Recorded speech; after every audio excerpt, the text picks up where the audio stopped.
আপনি যেহেতু স্টেট আপনার এই আমদানি শুল্কের উপরে নির্ভরশীল, ফলে কিন্তু এই স্টেট চাইলেই আপনার আমদানি শুল্ক কমাইতে দিবে না। এই সরকার বা এই ব্যুরোক্রেসি তারা কিন্তু এই আমদানি শুল্কের উপরে ডিপেন্ডেন্ট। এবং এটার পরিণতি যেটা হচ্ছে আমার আলোচনার থেকে সবচেয়ে বড় টেকঅ্যাওয়ে, এটার পরিণতি হচ্ছে যে আমাদের কস্ট অফ লিভিং, আমাদের কস্ট অফ ডুইং বিজনেস অনেক বেড়ে গেছে এবং বাংলাদেশ রাষ্ট্র আনকম্পিটিটিভ হয়ে গেছে।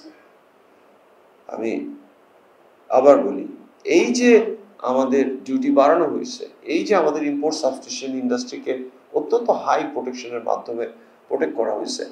আমি একটা এটা প্রোটেকশন রেট বলে একটা জিনিস আছে, আমি ওয়ার্ল্ড ব্যাংকের একজন রিসার্চারের একটা দেখছিলাম যে বাংলাদেশের লোকাল সাইকেলের প্রোটেকশন রেট প্রায় 250%। এই লোকাল সাইকেল যেটা বাংলাদেশে আপনি কিনেন, এটা 250% প্রোটেকশন না দিলে বিদেশি সাইকেলের সাথে কম্পিটিটিভ হবে না। এবং ট্রুলি আমার ধারণা আজকে যদি কেউ আমরা একটা অ্যাডাল্টদের বড়দের চালানো একটা সাইকেল কিনে, আমার ধারণা 12,000 টাকার নিচে নাই, রাইট? I think so. এটার দাম 3,000 টাকাও না, 4,000 টাকাও না আমদানি পর্যায়ে গিয়ে, কিন্তু ওই যে প্রোটেকশনটা দিতে হয়। সো এটার ফলে যেটা হয়েছে, সবকিছুই যেহেতু আমাদের এখানে ইম্পোর্ট সাবস্টিটিউশন করতে গিয়ে এটার কস্টটা বাড়ায় ফেলা হয়েছে, ফলে আমরাও যেরকম সাফারিংয়ে আছি, আমাদের ইনফ্লেশন অনেক high. At the same time আপনি বাংলাদেশে এখন যাই বানান না কেন, আপনার সেটার কস্ট অনেক বেশি পড়ে। আমাদের cost of living, cost of doing business significantly high. Anything যেটা আপনি বাংলাদেশে বানাবেন, ইন্ডিয়াতে সেটা আপনি 30% কম দামে বানাতে পারবেন, চায়নাতে 50% to 100% কম দামে বানাতে পারবেন। এবং এটাও কিন্তু সে যে আমি বললাম যে আমদানি প্রতিস্থাপন শিল্পের পরিণতি।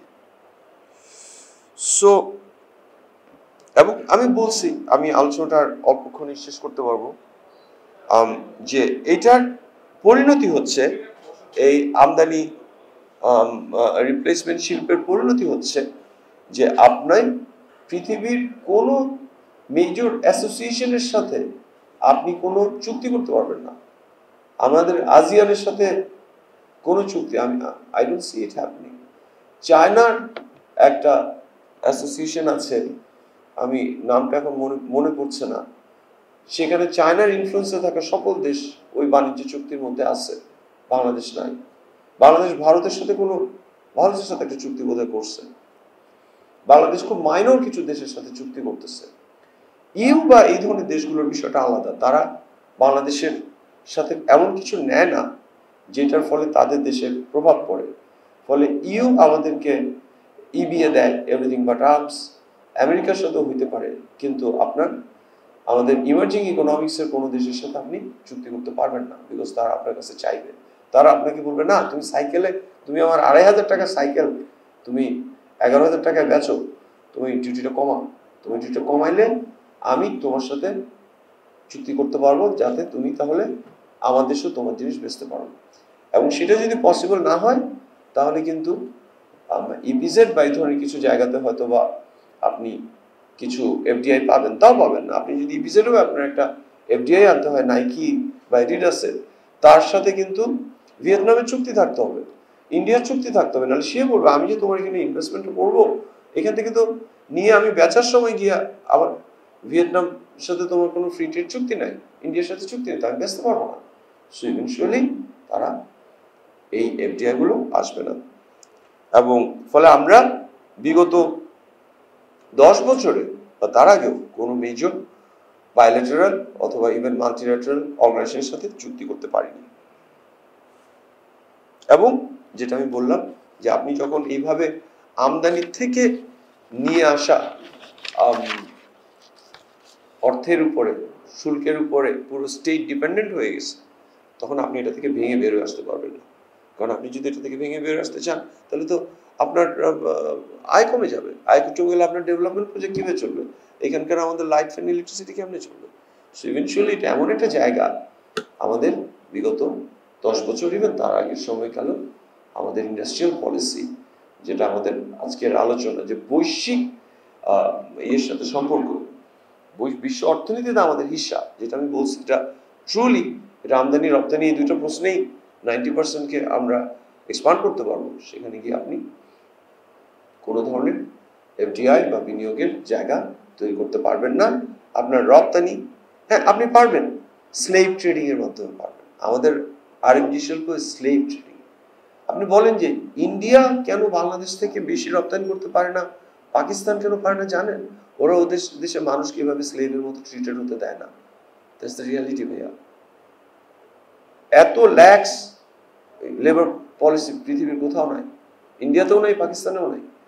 ফলে আমরা পারি ওই যে গ্রামের কিশোরীরা যারা 14 বছর পরে তাদের পুরুষতান্ত্রিক গ্রামের ক্ষমতা কাঠামো থেকে বাইরে আসতে চায়, ওর ফ্রিডমটাকে আমরা এক্সপ্লয়েট করি 7-8 বছর। আপনি দেখবেন গার্মেন্টস শিল্পে 25 বছরের উপরে কেউ কাজ করে না, বা সর্বোচ্চ আপনি 30 বছর। কেন?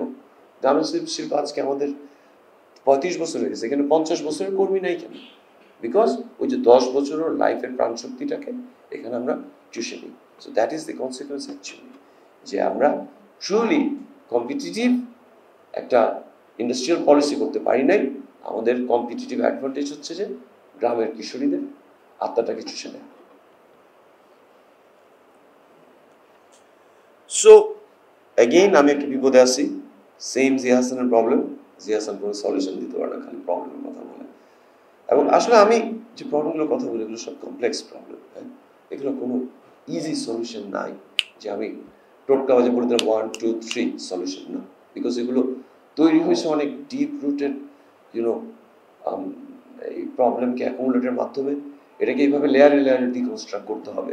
বাট স্টিল আলাউদ্দিন ভাই যেটা করছেন, আমাকে একটা বিপদে ফেলায় দিচ্ছেন, আমাকে বিপদে ফেলায় বলছেন যে তরুণদের করণীয় কি সেটাও বলতে হবে। সো আমি যেটা বলবো, যেটা কারণে আমি শুরুতে বলছিলাম যে অর্থনীতিবিদরা যদি আমার এই আলাপটা শুনেন, আমাকে আয়না ঘরে পাঠাবে অথবা দেশ ছাড়িয়ে দেবে সিনা সাহেবের মতো, প্লেনে তুলে পাঠিয়ে দেবে। আমি আমাদের সরকারের খরচ করতে হবে, 5 গভর্নমেন্টের বাজেট করতে হবে। এখানে তো ছাত্ররা ভূত যে তাহলে আমার চাকরি করি, তাহলে আমি কোটার জন্য আন্দোলন করে বাংলাদেশকে স্বাধীন করলাম। বাট আমার কনক্লুশন তাই, I will be honest.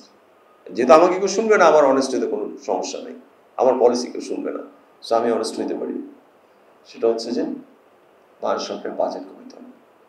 Bangladesh সরকারের প্রত্যেকটা আইটেমে এইসব শুল্ক এবং অশুল্ক বাধা মিলে যে ডিউটি ইন্ডিয়ার সাথে সমান করতে হবে। আমার বেঞ্চমার্ক ইন্ডিয়া, বিকজ ওটাও একটা শোষণমূলক রাষ্ট্র।